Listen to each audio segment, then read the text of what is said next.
আসসালামু আলাইকুম শায়েখ। ওয়ালাইকুম আসসালাম ওয়া রাহমাতুল্লাহি ওয়া বারাকাতুহু। বলেন। জি, আমি বার্সেলোনা স্পেন থেকে বলছিলাম। আম, মাশাআল্লাহ। আমি একটু জানতে চাচ্ছিলাম যে জুম্মাবারে আমাদের পুরুষ এবং মহিলা সবার জন্যই গোসলটা কি ফরজ না মুস্তাহাব, যদি একটু বলতেন। যারা জুমায় যাবে তাদের জন্য জুমাবারের গোসল হচ্ছে সুন্নাতে মুআক্কাদা, ফরজ তো নয়। গোসল ফরজ শুধু মাসিক ঋতু থেকে পবিত্র হওয়ার পরে গোসল ফরজ। আর গোসল ফরজ হচ্ছে আপনার নেফাস থেকে পবিত্র হয়ে বাচ্চা ভূমিষ্ঠ হওয়ার পরে যে ব্লিডিং হয় তারপরে। আর গোসল ফরজ হচ্ছে স্বপ্নদোষের, গোসল ফরজ হচ্ছে স্বামী স্ত্রী মিলন। এছাড়া গোসল ফরজ আর ফরজ গোসল বলে কিছু নেই। গোসল যে কেউ কেউ অজেব বলেছেন, কিন্তু অজেব নয়, সুন্নাতে মুআক্কাদা। যাদের কাছে হয়তো অজেব ফরজ কেউ পার্থক্য করে, সুন্নাতে মুআক্কাদা। গোসল যে হাদিসগুলোতে অজেবের কাছাকাছি শব্দগুলি এসেছে, তার মানে অত্যন্ত তাকিদপূর্ণ গুরুত্বপূর্ণ গোসল।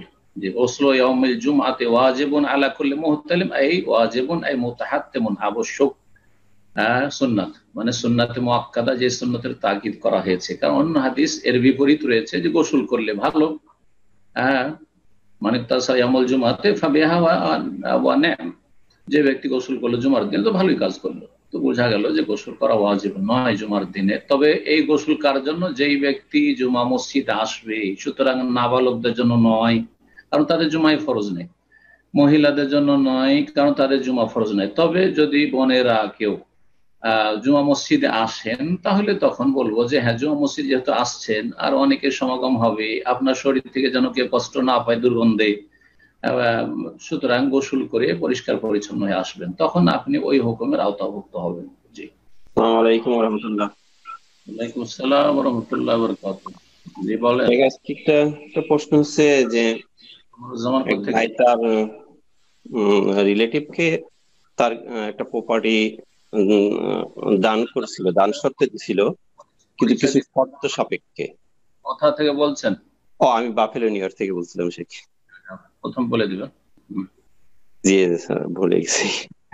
যেটা প্রশ্ন বলছিলাম, যেটা যে একজন তার রিলেটিভ কে একটা প্রতিষ্ঠান দিছিল, দান শর্তে দান করছিল আর কি, দান দান করছিল কিন্তু কিছু শর্তে, যে এইগুলি তোমাকে করতে হবে আমি যতদিন বেঁচে থাকি আর কি।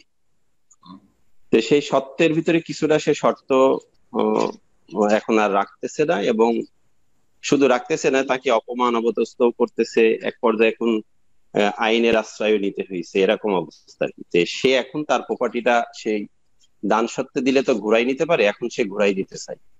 তো সেটা নিয়ে কি তার জায়েজ হবে কিনা, কোনো ভাইলেশন হবে কিনা, এটা জানতে চাচ্ছিলাম। রাসূলুল্লাহ সাল্লাল্লাহু আলাইহি ওয়াসাল্লাম বলেছেন, আল মুসলিমুন আলা শুরুতে, মুসলিমরা নিজের কন্ডিশন বা শর্তের ওপর বহাল থাকবে, যদি শর্তগুলি হারাম না হয়। তো কারোর সাথে শর্ত লাগানো যে তুমি যদি 5 ওয়াক্ত সালাত পড়ো, সহিহ আকীদা ফলো করো, শিরক বিদআত থেকে বেঁচে থাকো, তাহলে আমি এটা তোমাকে দান করলাম, আমার এই বাসাটা তোমাকে ফ্রি বসবাস করতে দিলাম। আর না হইলে নয়, তাহলে জায়েজ। এটা উদাহরণ, যে কোনো এরকম উদাহরণ হতে পারে। তো সুতরাং সে তার দান যেহেতু শর্ত সাপেক্ষ দিয়েছে, ফিরিয়ে নিতে পারবে ইনশাল্লাহ।